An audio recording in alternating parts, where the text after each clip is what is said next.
안녕하세요. 이번 사연은 배를 통해 탈북한 한 여성의 사연입니다. 시작 전 구독과 좋아요 부탁드리며 계시는 곳에 행복과 감동이 가득하시길 바랍니다. 제 이름은 윤희입니다. 올해 32. 대한민국 땅에 발을 디딘 지 이제 겨우 20날이 지났습니다. 하지만 저는 아직 밤마다 잠에서 깨곤 합니다. 귀에 맴도는 건 파도 소리, 그리고 금속이 흔들리는 삐걱거림. 어둠 속에서 배가 흔들릴 때 바닷물 냄새가 코에 스며들고 어디선가 들리던 남자의 속삭임이 다시 살아납니다. 잘못하면 여기서 다 빠져 죽어. 지원센터 기숙사 방은 따뜻합니다. 침대는 깨끗하고 창문은 새지 않습니다. 하지만 어둠만 깔리면 제 마음은 다시 차가운 배 위로 돌아갑니다. 북한에서 한국으로 넘어오기 위해 탔던 낡은 철제 어선, 그 흔들리는 바닥, 그 냄새, 그 위험. 살아서 여기까지 왔다는 사실이 믿기지 않을 정도입니다. 처음 한국에 도착했을 때 저는 숨조차 제대로 쉴 수 없었습니다. 배에서 내리자마자 수많은 불빛이 제 눈을 찔렀습니다. 북한에서는 밤이 되면 도시 전체가 어둠 속으로 잠깁니다. 하지만 남한의 항구는 낮보다 더 밝았습니다. 항구 주변에는 식당 간판들이 눈부셨습니다. LED 간판, 편의점, 자판기. 저는 얼어붙은 채 멈춰 섰습니다. 이거 전기가 계속 들어오는 겁니까? 경찰관이 제 말에 잠시 당황하며 웃었습니다. 네, 여기서는 전기가 끊기지 않아요. 그 말이 이상하게 들렸습니다. 전기가 끊기지 않는다니. 전기가 당연한 나라라니. 저는 마치 외계 행성에 떨어진 것 같았습니다. 지원센터에 도착했을 때 따뜻한 밥과 국이 나왔습니다. 밥솥을 열자 눈부시게 하얀 쌀밥이 가득했습니다. 저는 반사적으로 밥을 비닐봉지에 담으려고 했습니다. 북한에서는 밥을 남기는 건 죄였고 언제 다시 먹을 수 있을지 알 수 없었으니까요. 그때 직원 한 분이 제 손을 잡아 멈췄습니다. 윤희 씨, 남기셔도 됩니다. 여기서는 밥을 아껴 먹지 않아도 돼요. 저는 그 말을 이해할 수 없었습니다. 밥을 남겨도 된다는 말, 밥을 버려도 된다는 말. 어깨가 떨렸습니다. 숟가락을 잡은 손이 흔들렸습니다. 눈물이 뚝 하고 떨어졌습니다. 정말 제가 이걸 그냥 먹어도 됩니까? 직원은 단호하게 말했습니다. 네. 윤희 씨는 이제 안전한 곳에 있습니다. 안전하다. 참 이상한 단어였습니다. 저에게는 평생 존재하지 않았던 단어. 하지만 저는 알지 못했습니다.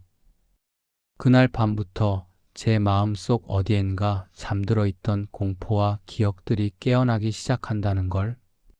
침대에 누워도 눈을 감아도 나는 여전히 그 배 위에 있는 것 같았습니다. 그리고 어둠 속에서 들리던 마지막 목소리. 조용히 해. 한국까지 멀지 않았어. 잘못하면 다 같이 죽어. 나는 살아서 여기까지 왔다. 하지만 진짜 자유는 아직 멀었다는 걸 느끼고 있었습니다. 나는 바다를 건너기 전 늘 강에서 탈북한 사람들 이야기를 들으며 자랐다. 그때 아직 15살이었던 나는 장마철 불어난 두만강을 바라보며 속으로 말했다. 저 강을 넘어가면 다른 세상이 있을까? 하지만 현실은 꿈과 달랐다. 아버지가 돌아가신 뒤 우리 집은 국가에서 보호 대상이 아니었다. 배급은 멈췄고 어머니는 장마당에서 몰래 옥수수죽을 팔았다. 어머니는 사람들이 없는 새벽마다 쌀가마니를 들고 산길을 걸었다. 겨울엔 체감 영하 20도, 눈발이 쏟아지고 숨을 내쉴 때마다 허연 김이 일었다. 그때마다 어머니의 입에서는 같은 말이 나왔다. 윤희야, 살아남자. 죽지 말고. 나는 학교 대신 장마당에서 일했다. 한 손에는 무게를 잰 저울, 다른 손에는 계산기로 쓰는 종이 쪽지를 들고 어느 날 시장 단속이 들이닥쳤다. 사람들이 흩어졌다. 나는 손에 들고 있던 비닐봉투를 가슴에 끌어안았다. 그 속엔 옥수수 2줌. 우리 집에 저녁이 달린 귀한 것이었다. 단속원이 나를 붙잡았다. 야, 이거 내 거 맞아? 나는 떨리는 손으로 고개를 끄덕였다. 그 순간 어머니가 뛰어와 내 앞에 섰다. 애를 건드리지 말라우. 단속원은 어머니의 뺨을 세게 때렸다. 소리가 울렸다. 사람들의 시선이 쏠렸다. 나는 옥수수 봉투를 놓치지 않으려 손을 더 세게 쥐었다. 손톱이 손바닥을 파고들어도 놓지 않았다. 그날 이후 나는 세상을 배웠다.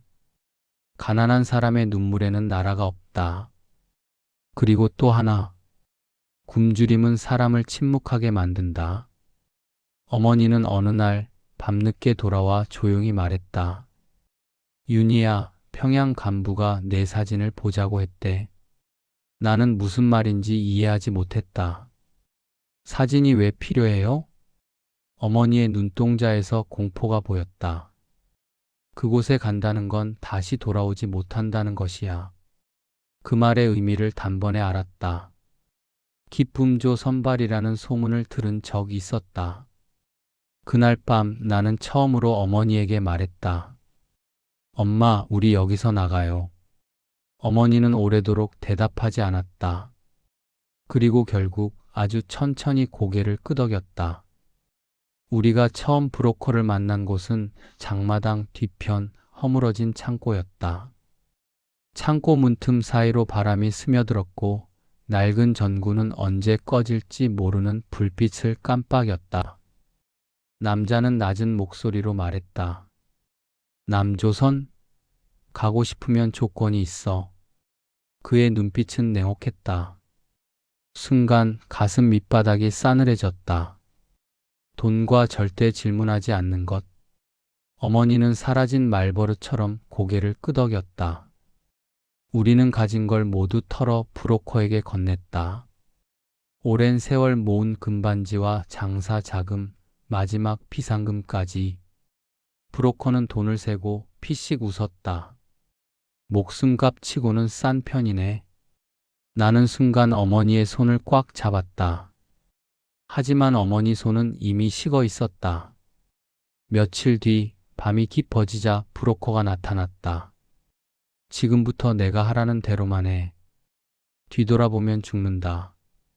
나는 어머니에게 속삭였다. 엄마, 우리 진짜 남한 가는 거 맞죠? 어머니는 무언가를 믿고 있었던 사람의 표정이었다. 윤희야, 우리는 오늘 살아남는다. 우리는 국경 가까운 농가 헛간에 숨겨졌다. 다음 날 밤까지 몸을 웅크려야 했다. 배고픔보다 무서웠던 건 발소리였다. 탕, 탕, 탕. 총성. 나는 어머니 품 안에서 몸을 움츠렸다. 브로커가 돌아오며 투박하게 말했다. 다음은 중국으로 넘어간다. 차가운 강물 위로 달빛이 비쳤다.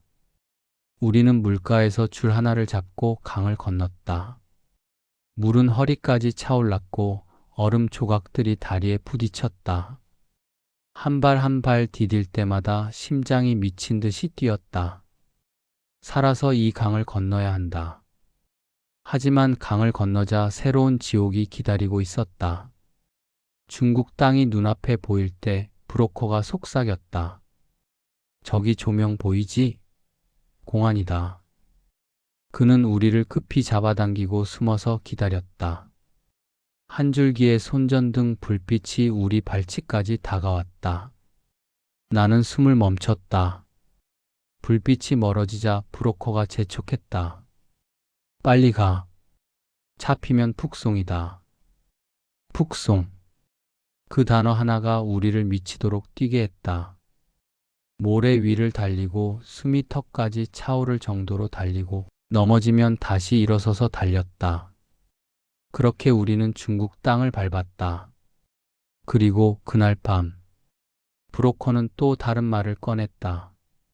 이제 마지막 관문이다. 배 타고 남조선으로 간다. 그 말은 희망이었다. 동시에 새로운 공포의 시작이었다. 중국에서 남한까지 간다는 말은 우리가 상상했던 것과는 완전히 달랐다. 브로커는 우리를 트럭 짐칸에 태웠다.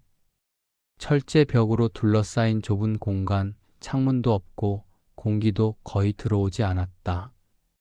트럭이 흔들릴 때마다 맞은편에 있는 철제 통이 쿵 하고 울렸다. 나는 어머니 손을 꼭 잡았다. 괜찮아, 윤희야. 조금만 참자. 트럭이 얼마나 달렸는지 모른다. 갑자기 트럭이 멈추더니 브로커가 짐칸 문을 열었다. 도착했다. 이쪽으로 와. 눈앞에 펼쳐진 건 허름한 선착장, 그리고 녹이 잔뜩 쓴 철제 난간. 부둣가엔 작은 고철같이 생긴 배가 한 척 있었다. 빛바랜 페인트, 사방에 박힌 용접 자국들, 곳곳이 녹으로 부풀어 있었다. 나는 멈춰섰다. 저 배 맞아요? 브로커는 귀찮다는 듯 고개를 끄덕였다.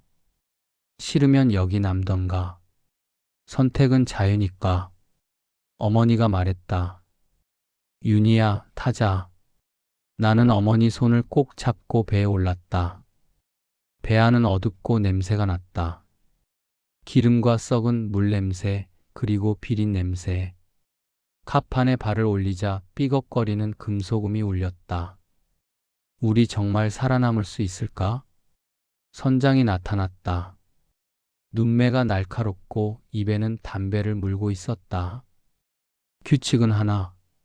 말하지 마라. 나는 본능적으로 불길함을 느꼈다. 배가 항구를 떠났다. 엔진은 커다란 소리를 내며 돌았고 배는 거친 파도를 헤치며 나아갔다. 어둠이 깔리자 선장은 갑자기 우리를 향해 손을 내밀었다.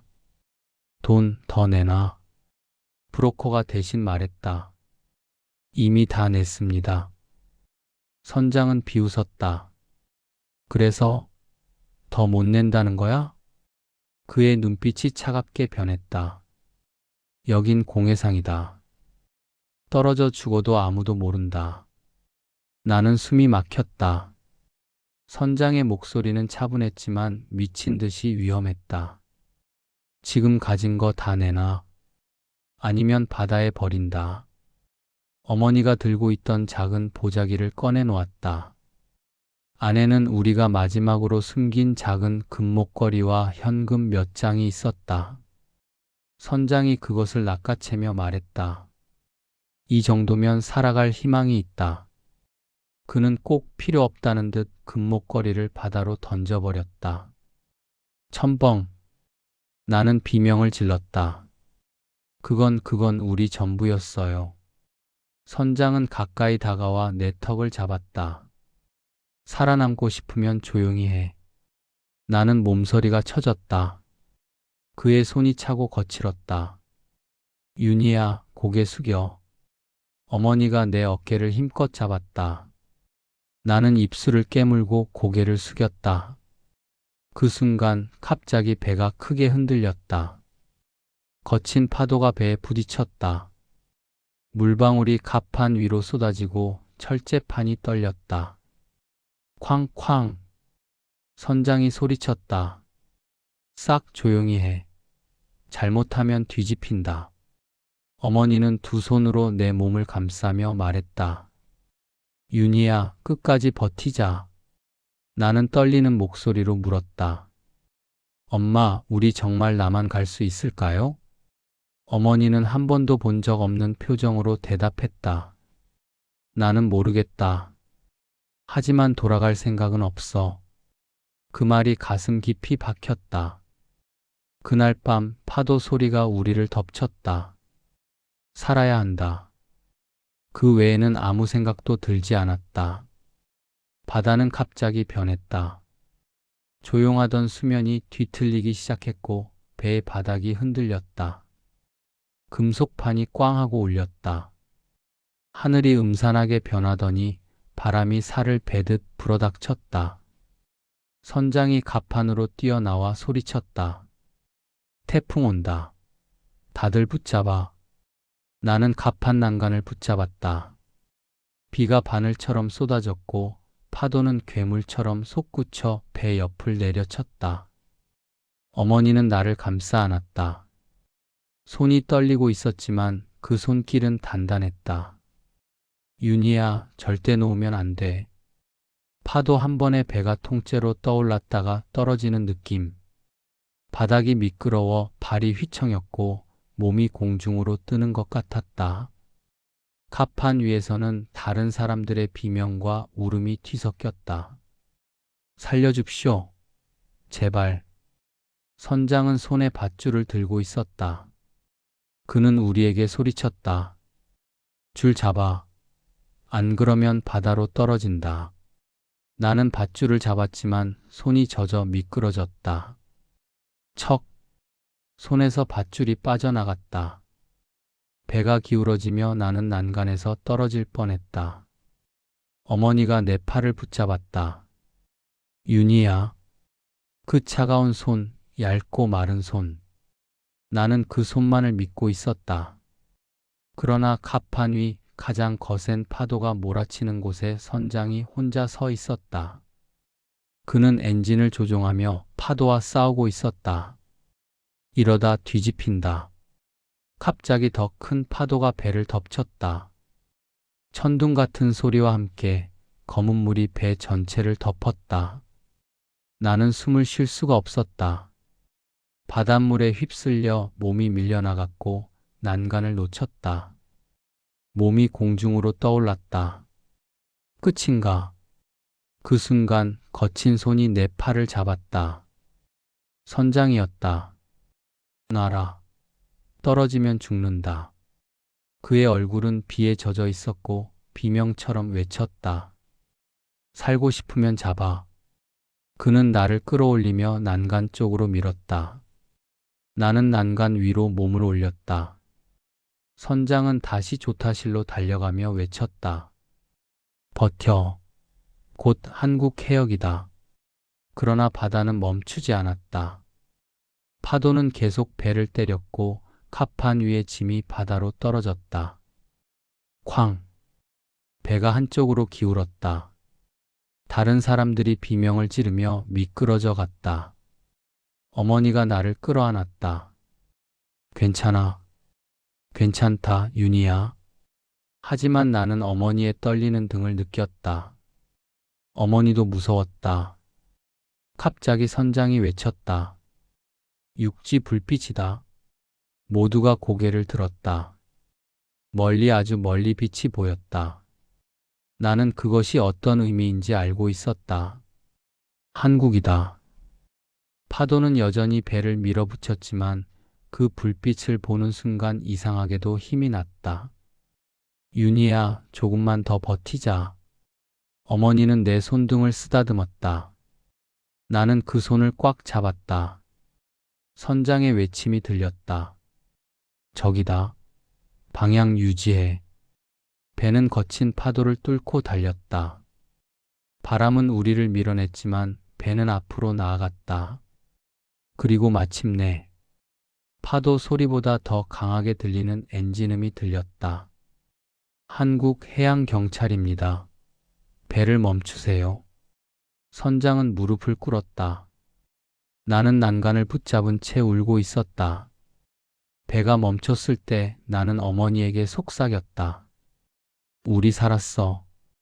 어머니는 바람 속에서 힘없이 웃었다. 그래. 윤희야, 살아남았다. 해양경찰의 손에 이끌려 배에서 내려왔을 때 다리에 힘이 풀려 주저앉을 뻔했다. 비에 젖은 어머니의 손을 잡아 일으켜 세우자 경찰관이 조용히 말했다. 여기는 대한민국입니다. 이제 안전합니다. 그 말이 귓가에서 울렸다. 안전. 북한에서는 한 번도 들어본 적 없는 단어였다. 지원센터로 이동하는 차 안, 나는 창밖의 불빛들을 넋 놓고 바라보았다. 가게에 불이 켜져 있고 사람들이 자유롭게 걷고 있었다. 어머니가 낮게 속삭였다. 윤희야, 여긴 무섭지 않다. 나는 그 말을 듣고도 쉽게 믿을 수 없었다. 먹을 걸 남겨도 혼나지 않고 전기가 밤새 꺼지지 않는 나라. 어머니는 병원에서 검진을 받았다. 의사는 말했다. 영양 부족이 오래됐습니다. 이제 회복하실 수 있어요. 나는 고개를 숙였다. 나는 어머니에게 말하지 못한 죄책감을 품고 있었다. 엄마 나 때문에 여기까지 온 것 같아서. 어머니는 미소 지었다. 아니야. 내 덕분에 내가 살았어. 나는 그 말에 울음이 났다. 우리는 바다를 건넜지만 진짜 건너온 것은 두려움이었다. 하루하루가 낯설었다. 밥이 남아도 버린다. 전기가 밤새 켜져 있다. 아무도 우리를 감시하지 않는다. 그러나 밤만 되면 나는 여전히 배 위에 있었다. 꿈속에서 파도가 몰아치고 손을 놓칠까 두려워 깨어났다. 지원센터 상담사는 말했다. 여기서는 과거를 살아낼 필요가 없어요. 하지만 쉬운 일이 아니었다. 어머니는 병원 침대에 앉아 창밖을 보며 말했다. 나는 아직도 밥을 숨기고 싶다. 나는 어머니 손등을 감싸 쥐었다. 이제 안 숨겨도 돼요. 여긴 우리를 빼앗아 가지 않는 나라예요. 어머니는 천천히 고개를 끄덕였다. 나는 그 눈빛 속에서 처음으로 안도를 보았다. 그날 밤 나는 내 마음 깊은 곳에서 작은 결심을 했다. 과거를 용서하자. 하지만 잊지는 말자. 우리는 더 이상 도망자가 아니었다. 바다를 건넌 것이 아니라 운명을 넘어온 것이었다. 지원센터 생활이 끝날 때쯤 나는 작은 면접을 보러 갔다. 경호보안 일을 하는 회사였다. 면접관이 말했다. 힘든 걸 겪어본 사람은 지킬 줄 압니다. 나는 떨리는 목소리로 대답했다. 저는 누군가에게 빼앗기지 않는 삶을 살고 싶습니다. 그리고 그 삶을 지키고 싶어요. 면접관은 미소를 지었다. 내일부터 출근하세요. 그날 집으로 돌아오는 길, 나는 신호등 앞에서 서 있는 사람들을 바라보았다. 빨간불을 기다리며 아무도 급하게 뛰지 않았다. 누구도 쫓기지 않았다. 자유란 이렇게 조용한 것일까? 며칠 뒤 지원센터 직원이 무겁게 말문을 열었다. 윤희 씨 브로커가 체포됐습니다. 나는 얼어붙었다. 직원은 뉴스를 보여주었다. 탈북 희망자 대상 인신매매 및 갈취 혐의로 검거. 사진 속 그 남자, 바다에서 우리에게 돈을 요구하고 위협하고 내 목걸이를 바다에 던졌던 그 사람. 나는 천천히 숨을 들이마셨다. 끝났네요. 그 두 글자가 가슴에서 새어나왔다. 도망치던 시간도, 잠 못 이루던 밤도, 그 남자에게 떨며 붙잡혀 있던 공포도, 모든 것이 사라졌다. 어머니는 내 손을 꼭 잡았다. 윤희야, 이제 너는 내 삶을 살아. 나는 고개를 끄덕였다. 나는 과거로부터 도망친 것이 아니라 과거를 이긴 것이었다. 첫 출근날 회사 건물 유리문에 비친 내 모습을 보았다. 깍듯하게 매무새를 정리한 유니폼, 가슴에 달린 작은 명찰. 윤희 대한민국 국민. 나는 천천히 속삭였다. 드디어 내 이름으로 살아간다. 퇴근길 나는 편의점 앞 자판기에서 따뜻한 캔커피를 뽑았다. 부르르 진동과 함께 뜨거운 커피가 손에 안겼다. 북한에서는 상상조차 할 수 없던 일. 하늘엔 불빛이 넘쳤고 거리는 밤인데도 환했다. 나는 눈을 감고 조용히 말했다. 엄마, 우리 살았다. 사연이 괜찮으셨다면 구독과 좋아요 부탁드리며 댓글로 청취하고 계시는 곳을 적어주시면 그곳으로 행복과 감동을 전달해 드립니다.